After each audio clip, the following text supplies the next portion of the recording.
Olá, pessoal! Meu nome é Cláudia Rostes Michelotto e neste vídeo vamos tratar de norma linguística e variação linguística. Nossos objetivos são definir norma linguística, diferenciar norma culta e norma padrão e reconhecer a heterogeneidade do português do Brasil. Todas as definições aqui apresentadas são baseadas em conhecimento científico produzido por linguistas. Esses cientistas da linguagem buscam mostrar como as línguas funcionam em seus vários aspectos. O conhecimento das diferentes normas linguísticas e o conhecimento consistente da variação ainda é pouco disseminado. Este é também o objetivo deste vídeo. Você já parou para refletir a respeito de quais as normas linguísticas que você usa no seu dia a dia? A noção de norma está associada a grupos sociais. Podemos dizer que o que identifica um grupo social e o distingue de outro é o uso que cada grupo faz da língua. Esse uso comum caracteriza o que se chama de a norma linguística de determinado grupo. É nossa marca de identidade, de pertencimento a certos grupos sociais ou regionais. Assim, numa sociedade diversificada e estratificada como a brasileira, haverá inúmeras normas linguísticas, como podemos ver no slide a seguir. Neste slide, vemos representado ao longo do mapa do Brasil um fenômeno linguístico regionalmente saliente, que é o caso do uso dos pronomes tu e você, que utilizamos para referência à segunda pessoa, com quem falamos. No infográfico à esquerda, vemos os resultados de estudos realizados pelos pesquisadores do Atlas Linguístico do Brasil e o da direita é o resultado de um compilado de estudos sociolinguísticos sobre o tu e o você, reunidos pela professora Marta Scherr. Os dois estudos são baseados em dados de fala, mas têm metodologia de coleta de dados diferentes. De qualquer forma, as duas imagens mostram resultados iguais, isto é, ao longo do território nacional, o uso de você é a forma predominante.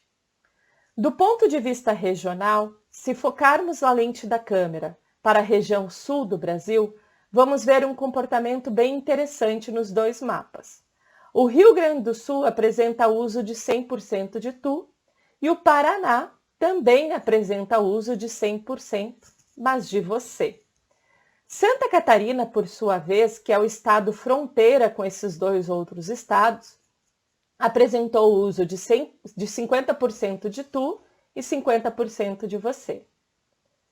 Os mapas mostram ainda localidades em que as duas formas são empregadas alternadamente pelas pessoas, como na frase em destaque coletada de um trabalho acadêmico, em que tu e você são empregados ao mesmo tempo. Tu falou que ela era linda, e só porque a Ana chegou, você mudou o discurso.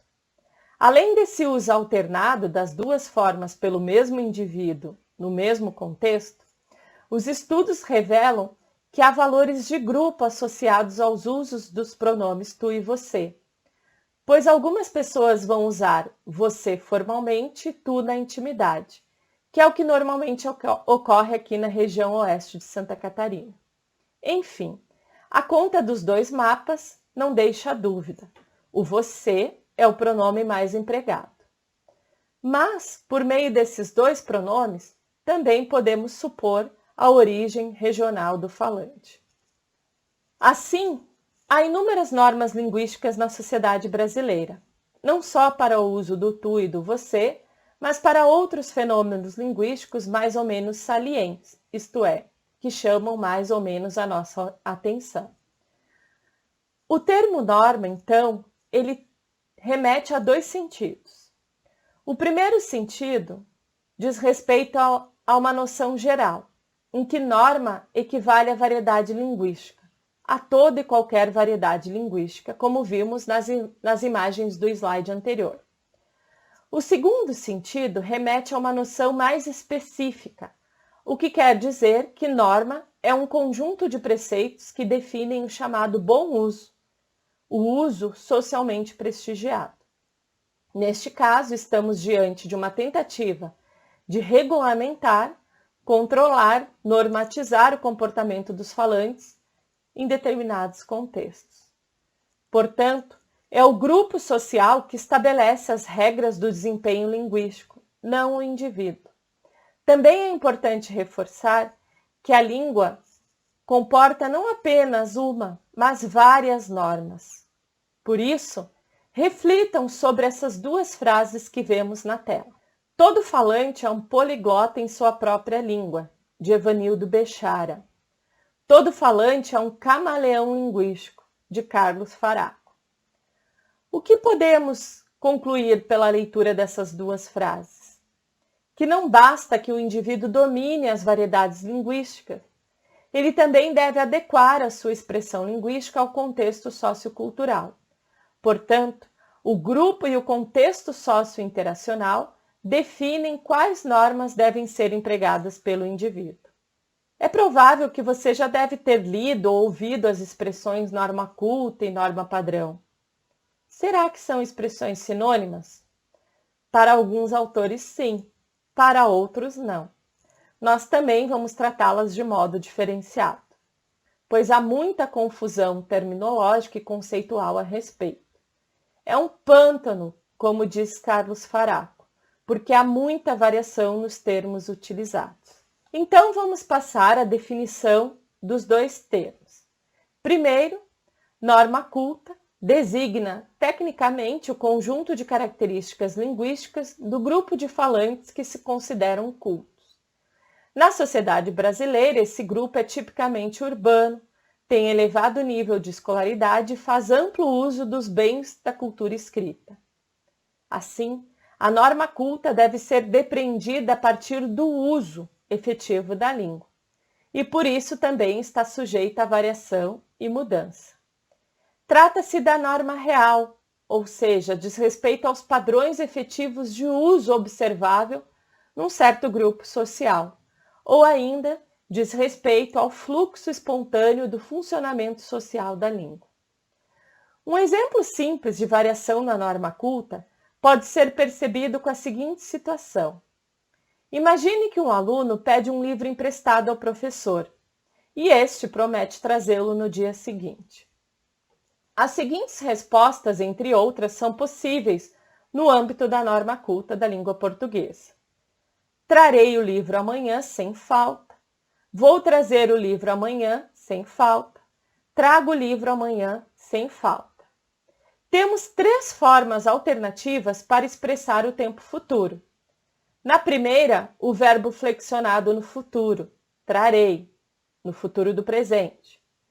Na segunda, a perífrase com o auxiliar ir flexionado, mais o verbo principal no infinitivo, vou trazer.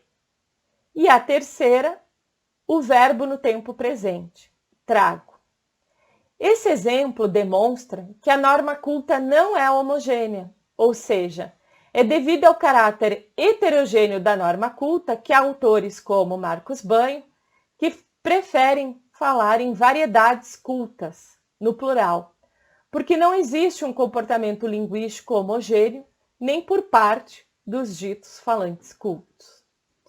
Antes de passarmos à próxima definição, cabe uma ressalva. Segundo Faraco e Zilles, o adjetivo culta não é o mais adequado para qualificar norma e seus falantes, pois pode sugerir que os outros falantes não são cultos, ou seja, não têm cultura. O que é um absurdo, segundo demonstram estudos antropológicos, tendo em vista que todo e qualquer grupo humano tem cultura. Como o termo tem uso generalizado, até que se tenha um qualitativo mais adequado, será mantido, mas se refere estritamente a uma certa dimensão da cultura, isto é, a cultura escrita. Vejamos a definição de norma padrão. É o conjunto de preceitos estipulados no esforço homogeneizador do uso em determinados contextos. É um modelo idealizado construído para fins específicos. Não é, portanto, uma das tantas normas presentes no fluxo espontâneo do funcionamento social da língua, mas um construto que busca controlá-lo. A norma padrão, grosso modo, costuma ser associada à ideia de gramática normativa. Isso porque tem um papel unificador, que busca neutralizar as variações, tornando-se uma referência suprarregional e transtemporal. Nesse sentido, a norma padrão tem um caráter homogêneo, sendo confundida com a própria língua. Daí encontrarmos também a designação língua padrão. Embora a norma culta e norma padrão não se confundam, espero que tenha ficado claro até aqui, há uma aproximação entre elas, conforme podemos ver nos exemplos em destaque na tela. No primeiro exemplo, os meninos chegaram. A regra básica de concordância verbal, normatizada em português, é que o verbo deve concordar em número e pessoa com o sujeito. A norma culta também contempla essa regra de concordância, pelo menos quando se trata de ordem, sujeito e verbo. Porém, há muitos casos em desacordo entre a norma culta e a norma padrão. A regra geral de colocação do pronome átono é a ênclise, ou seja, a posposição do pronome ao verbo, como em Maria deu-me o livro, em 2. A próclise é prevista, mas com algumas palavras atratoras, e como elementos de negação, advérbio, entre outras, o que não é o caso desse exemplo. Porém, a tendência de uso do português brasileiro, salvo alguns poucos casos, é a próclise, isto é, a anteposição do pronome ao verbo, como em 3, Maria me deu o livro. Vimos até aqui o que é a norma linguística e a diferença entre norma culta e norma padrão. Podemos ver também, pelos exemplos, que a norma culta não é homogênea e nem uniforme. Antes de tratar da variedade linguística do português, é preciso lembrar que cerca de 200 línguas são faladas no Brasil, e são cerca de 200 línguas maternas. Dado esse quadro de multilinguismo, é sempre bom lembrar, ou descobrir, que o português não é a língua materna para muitos que nascem no território nacional. Agora, voltando o foco da lente para o português do Brasil, é importante registrar que a língua portuguesa, como qualquer língua natural, é heterogênea, constituída de variedades linguísticas. Porém, nenhuma variedade linguística é superior à outra. Não há hierarquia construída por critérios puramente linguísticos, mas por critérios não científicos, ou seja, por critérios externos à língua. É importante dizer que há critérios externos que julgam de modo preconceituoso e discriminante a variação linguística que circula na sociedade. Somos, infelizmente, uma sociedade dividida, que estigmatiza não só a variação linguística, mas também estigmatiza pobres, mulheres, negros, indígenas, LGBTQ+, entre outros grupos sociais e regionais. Reside no imaginário o mito de que só há uma língua certa, mas esse tema será objeto de outro vídeo. O que quero aqui demonstrar é um conhecimento consistente da variação linguística, conforme vamos ver pelos exemplos a seguir. As variedades linguísticas podem ser regionais, sociais e estilísticas e ainda decorrentes da modalidade falada ou escrita da língua. Vamos ver alguns exemplos. Vamos começar por um tipo de variação regional bastante saliente entre nós, que é a variação no nível lexical. Todo mundo conhece a fruta cítrica de cor alaranjada e sabor adocicado? Imagino que sim. É conhecida em grande parte da região sul como bergamota ou vergamota. Em São Paulo é chamada de tangerina. No Rio de Janeiro, de laranja cravo. Em Minas Gerais, de mexerica. E também em outros locais é conhecida como laranja mimosa ou simplesmente mimosa. Para avançarmos no conhecimento científico da variação e irmos além do léxico, vamos ver um exemplo de variação na fonologia, em que também percebemos traços linguísticos salientes. Vamos tratar da variação regional das vogais E e O pretônicas. Como você fala as palavras que estão aí na tela?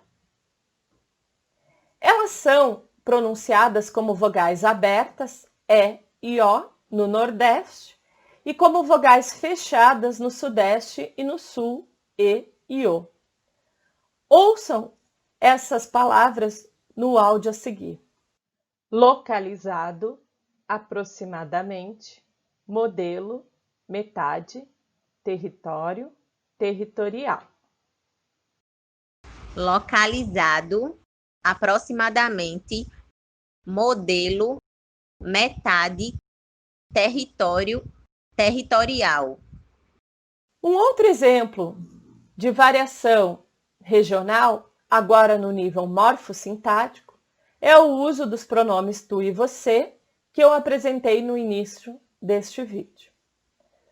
Um outro tipo de variação, que é um pouco menos saliente, mas ela é percebida por muitos falantes do português do Brasil, é a variação no nível sintático com relação à negação. Por exemplo, a posposição da negação, como em vou não, que é tipicamente do Nordeste, a dupla negação, como em não vou não, que é comum no Sudeste, principalmente no Rio de Janeiro, e a anteposição da negação, como em não vou, que é preferida no Sul. A variação regional no nível discursivo pode ser percebida pelas expressões mais bah, que é facilmente associada a gaúchos, pocaraí, associada a cariocas, orra meu, associada a paulistas, pronto, associadas a nordestinos.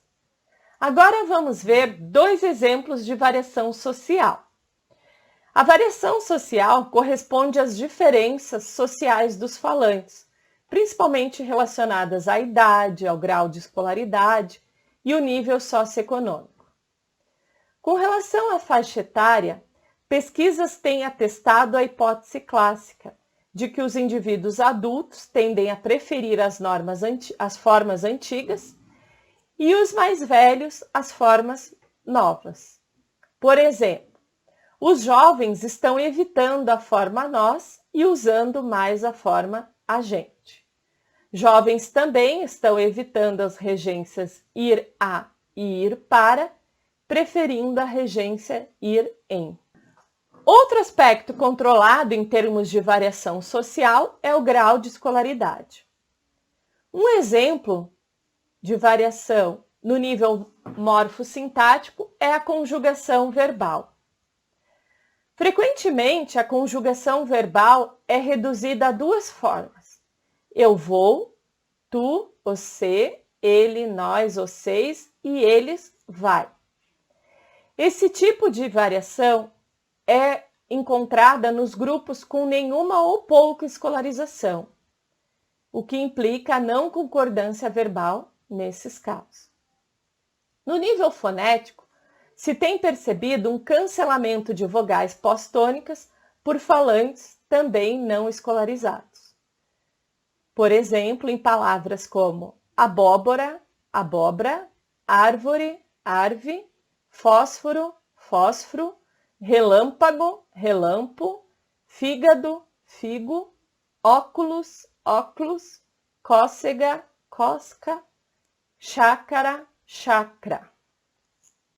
O próximo tipo de variação é a estilística, que depende do contexto situacional em que se dá a prática discursiva, ou seja, depende dos papéis sociais desempenhados pelos interlocutores, por exemplo, nas relações entre professor e aluno, médico e paciente, vendedor e cliente, pais e filhos, amigo e amigo, entre outras relações sociais em que nós variamos o uso da língua. Também depende dos domínios sociais, se é na escola, na igreja, no lar, no trabalho, entre outros domínios sociais de uso da língua, e também depende do tipo de assunto. Em situações comunicativas que exigem maior formalidade, por exemplo, no ambiente universitário, tendemos a usar uma linguagem mais cuidada e elaborada ou mais monitorada, o registro formal.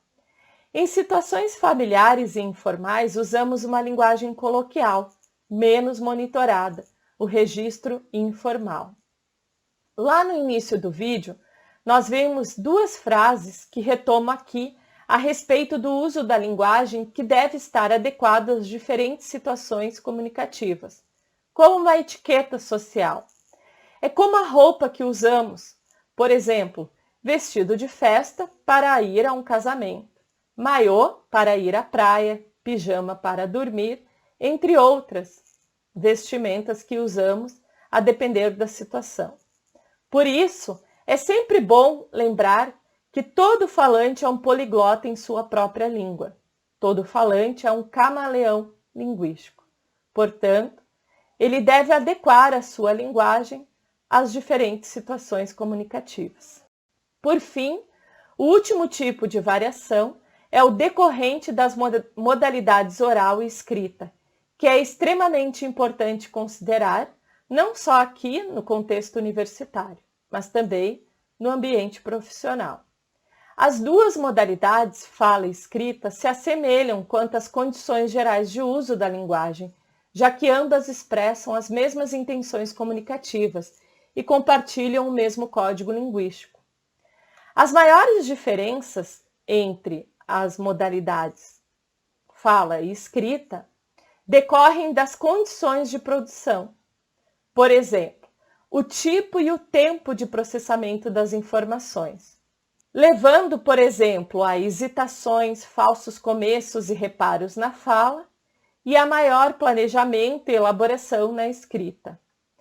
Também há um grau de dependência contextual, com maior envolvimento dos interlocutores, podendo fazer uso de gestos e expressões fisionômicas na fala e maior distanciamento dos interlocutores na escrita. Também o uso de recursos gramaticais são diferenciados nas duas modalidades. Construções mais fragmentadas, com maior uso de coordenação e justaposição de elementos na fala, e construções sintaticamente mais integradas, com maior uso de subordinação, de conectores diversificados e, enfim, de adequação à norma culta na escrita. Terminamos aqui nosso vídeo. Espero que tenha ficado clara a definição de norma linguística, a diferença entre norma culta e norma padrão, e que vocês tenham se reconhecido em alguns exemplos de variação linguística que apresentei até aqui. Até o próximo vídeo.